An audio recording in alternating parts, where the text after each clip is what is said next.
शारदीय नवरात्रि का पर्व बड़े जोर शोर से मनाया जा रहा है और जिसका समापन विजयदशमी या दशहरे के दिन किया जाएगा। आइए तो हम शारदीय नवरात्रि और अध्यात्म के महत्व को समझते हैं।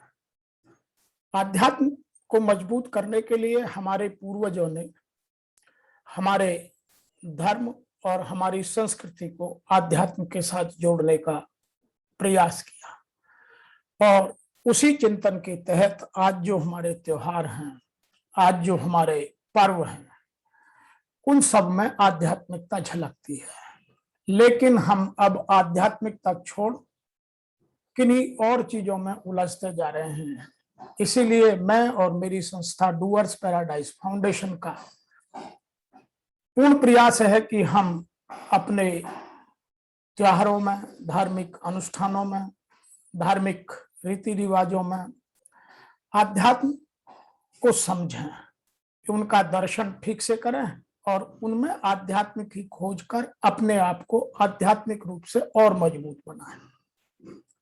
इसी क्रम में हम शारदीय नवरात्रि के पक्ष को आज ले रहे हैं। सबसे पहले हमारे शारदीय नवरात्रि पक्ष में माता का दर्शन होता है। तो सब माता की जो अष्टभुजाएं हैं, जो माता के 8 हाथ बनाए गए हैं, उन सब के महत्व को समझें। चक्र है जो हमें सही बात का अपनाने का और सही समाज में स्वीकार कराने के लिए हमें डेवलप करता है। कांच शंख है, यह हमेशा आनंद की लहर, उमंग की लहर समाज में पैदा करता है। त्रिशूल है, यह साहस का प्रतीक है। एरो है, धनुष्मान है, ये करैक्टर का प्रतीक है। कमल है जो डिटैचमेंट का, क्यों कमल कीचड़ में पैदा होता है लेकिन कीचड़ में कभी नहीं, कीचड़ से हमेशा ऊपर रहता है। तो इसलिए लोटस हमेशा पवित्रता का, डिटैचमेंट का निशान है, दर्शन है। रेड कलर है, यह पैशन का, हमारे जीवन में पैशन कितना है, उमंग कितनी है, जोश कितनी है। लॉइन है जिस पर माता सवारी करती है, शेर की सवारी शेरा वाली कही जाती है, वह हमारे करेज का, साहस का प्रतीक है कि हम विषम से विषम परिस्थितियों में भी डरे नहीं। जो हमारा क्लब है, जो गदा है, वह लॉयल्टी का और प्रेम का प्रतीक है। तलवार हमारी डिस्क्रिमिनेशन का, कि हम किसी भी तरह से समाज में कोई डिस्क्रिमिनेशन ना होने दें, किसी के साथ कोई अत्याचार नहीं होने दें। तो यह है माता की 8 भुजाओं की दर्शन है और इन्हीं से हमें 8 भुजाओं से हमें ब्लेसिंग्स मिलती है। लेकिन हमने इनको अपने जीवन में उतारना स्वयं पड़ता है। आध्यात्मिकता का दर्शन करना हमारे लिए स्वयं के लिए आवश्यक है। आइए अब इसको समझते हैं। शारदीय नवरात्रि आध्यात्म की पहली सिलाई है, क्योंकि इन 9 रातों में प्रकृति के द्वारा मनुष्य के वास्तविक पुरस्कार दिया जाता है। जब कोई व्यक्ति उचित पहचान के बाद सभी बुरी शक्तियों को या अपनी बुराइयों को दूर करने का प्रयास करता है, तभी उसमें आध्यात्म का प्रचार होता है। फलस्वरूप व्यक्ति अपने व्यक्तिगत और व्यावसायिक जीवन में आध्यात्मिकता को विकसित करने का इन 9 दिनों में बहुत प्रयास करता है। वह सभी अपनी बुराइयों को, कुसंगतियों को, कुप्रभावों को छोड़कर एक अपने जीवन में दोबारा से नए विचारों का प्रधानता लाने की कोशिश करता है। और इन 9 दिनों में वह मौन, प्रार्थना, सत्संग और ध्यान कर अपने जीवन को संवारने की और उद्यत करने की, उत्कृष्ट बनाने की कोशिश करता है। इन्हीं दिनों में मानव समुदाय तमोगुणों से रजोगुणों की ओर और रजोगुणों से सतोगुण की ओर, क्योंकि ये जो हमारे 3 गुण हैं, इन सब का उद्धार करने के लिए इन 9 दिनों का बड़ा महत्व है कि हम अपने तमोगुणों को छोड़कर रजोगुणों में जाएं और रजोगुणों से ऊपर उठकर सतोगुणों में प्रवेश करें। तो यही नवरात्रियों का महत्व है।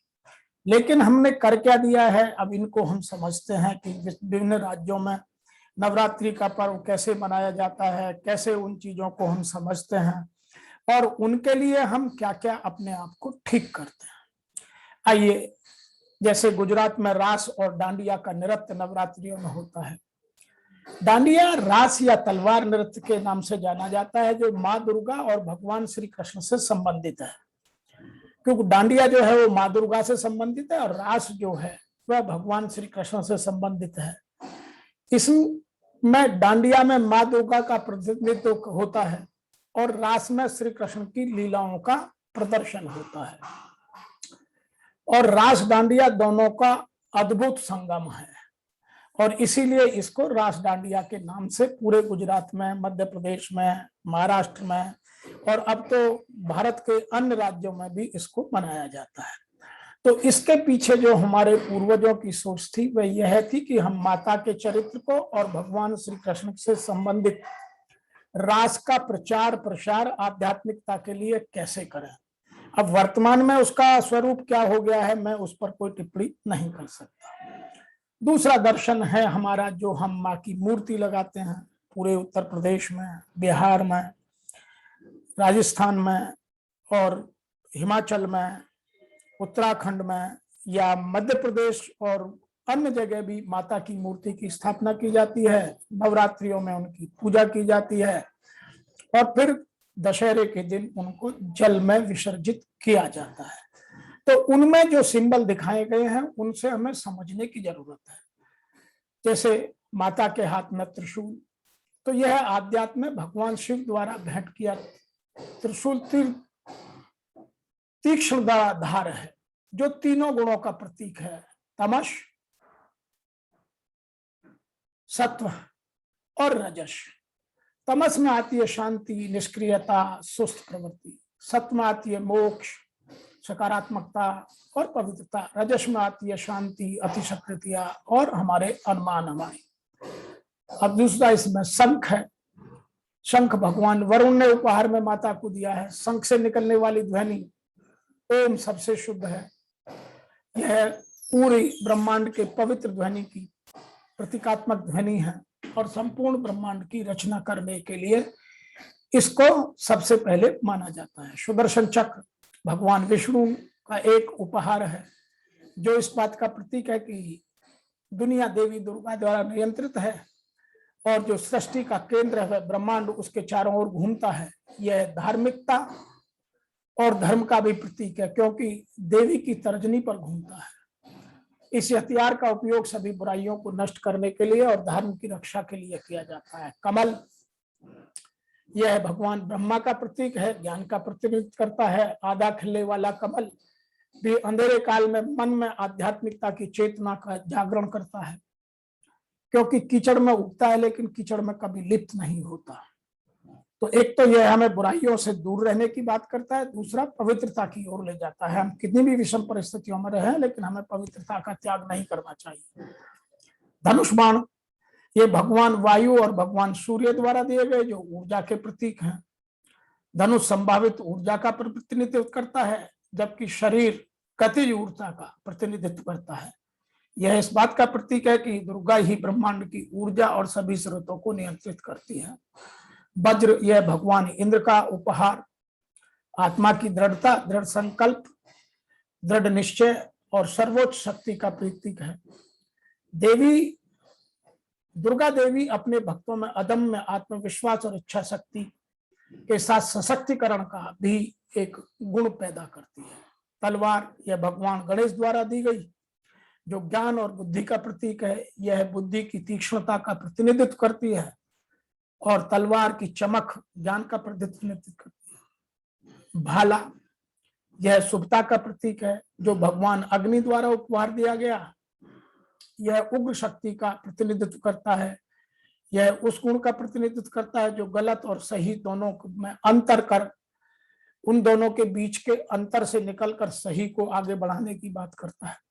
तो जो हमें दुर्गा के दर्शन का महत्व है वह इन चीजों को समझकर अपने जीवन में आध्यात्मिकता जगाने का महत्व है।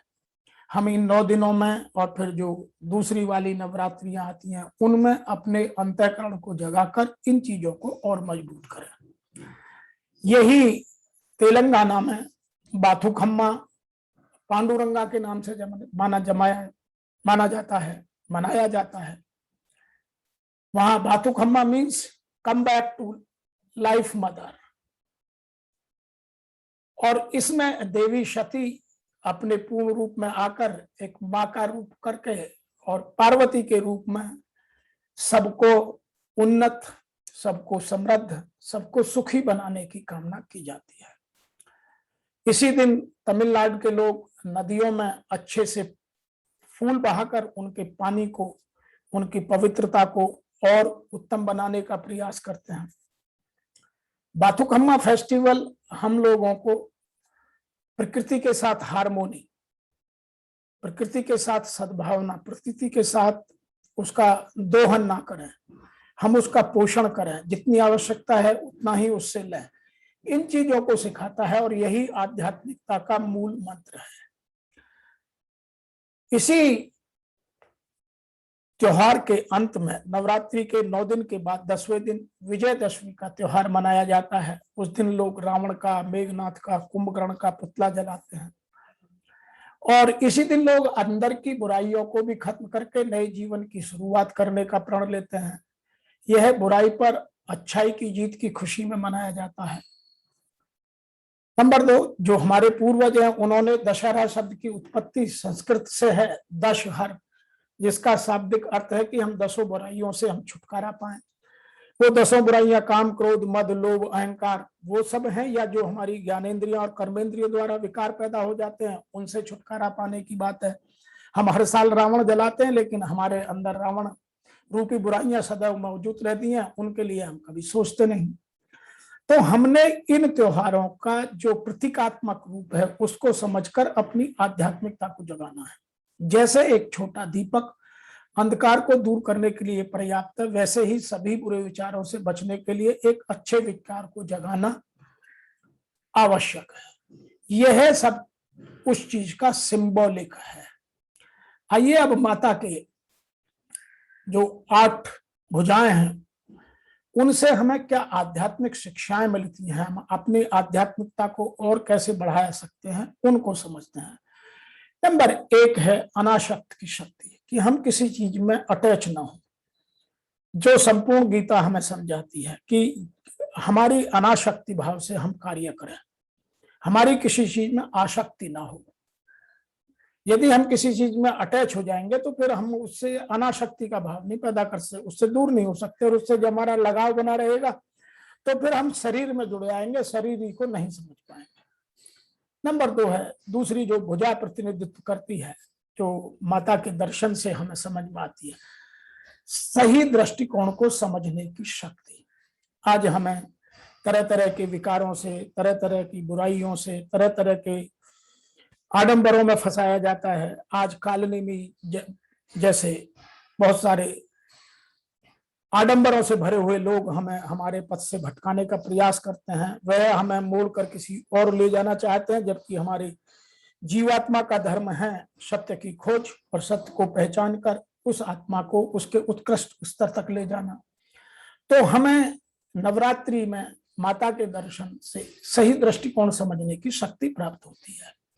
नंबर 3 है दृढ़ संकल्प की शक्ति। माता के दर्शन से नवरात्रियों में अपनी हम दृढ़ शक्ति को, इच्छा शक्ति को, विल पावर को और मजबूत बनाए। जो भी हम संकल्प करें उसे पूरा करें। हम संकल्प बहुत सारे करते हैं, लेकिन परिस्थितियां बदलते ही, प्रतिकूल परिस्थितियों में हम अपने आप को बदल लेते हैं।